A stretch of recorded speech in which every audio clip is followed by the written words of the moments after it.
हे गई ई पातर पातर ओढ़नी ओढ़ के कत जाय छी गे?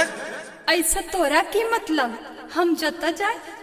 हे गई तू बुझाई नहीं छी ई पातर पातर ओढ़नी ओढ़ के जो एना रमई के चलबी त छोरा सब का करे जे नहीं धड़कतै त धरकत ही मरे छे त मरद ही।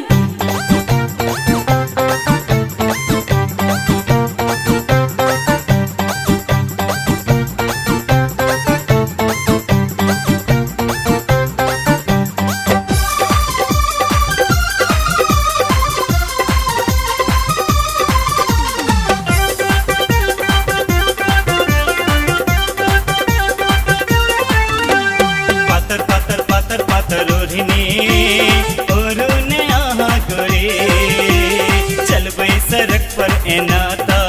कहू किया ने मोने डोले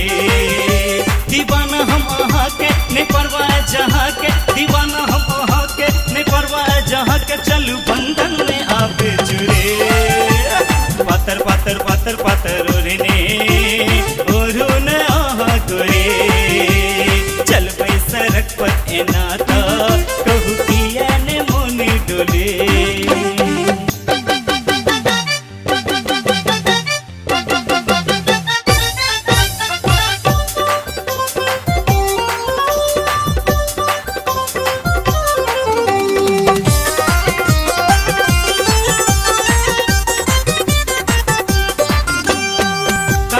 वाले आहा के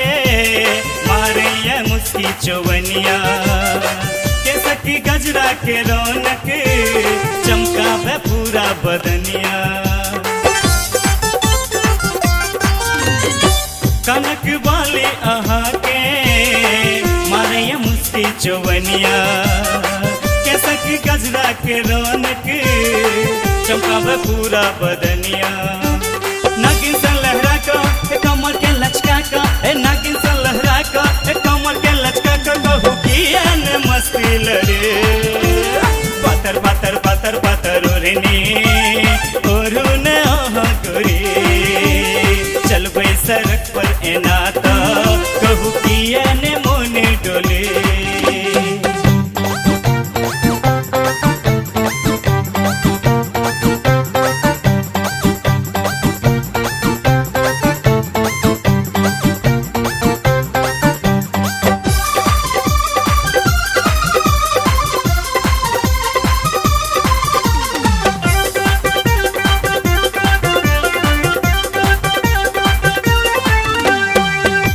की काजल के धारा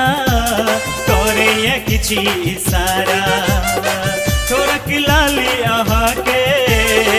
अच्छी सुंदर नजारा आँख की काजल के धारा तोरे ये किछि इशारा थोड़ा की लाली आहा के अच्छी सुंदर नजारा ये नैना के लड़ा का लटपन छलका का लगे छी स्वर्गत परी पातर पातर पातर पातर ओढ़ने आहा गोरे चल भाई सड़क पर एना तो कहू किया ने मोने डोले।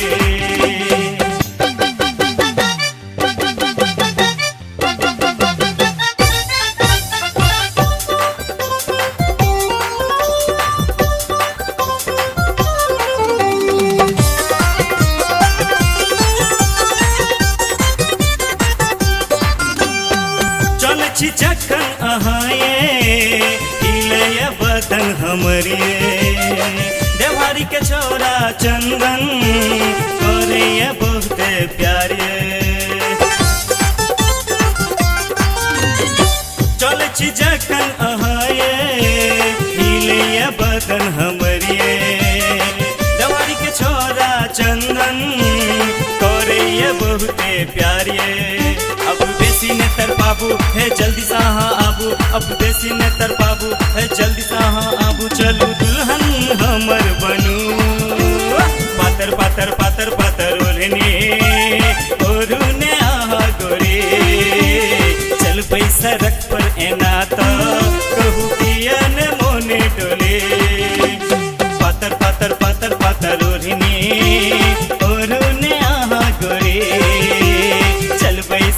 पर एना त कहू किए ने मोने डोले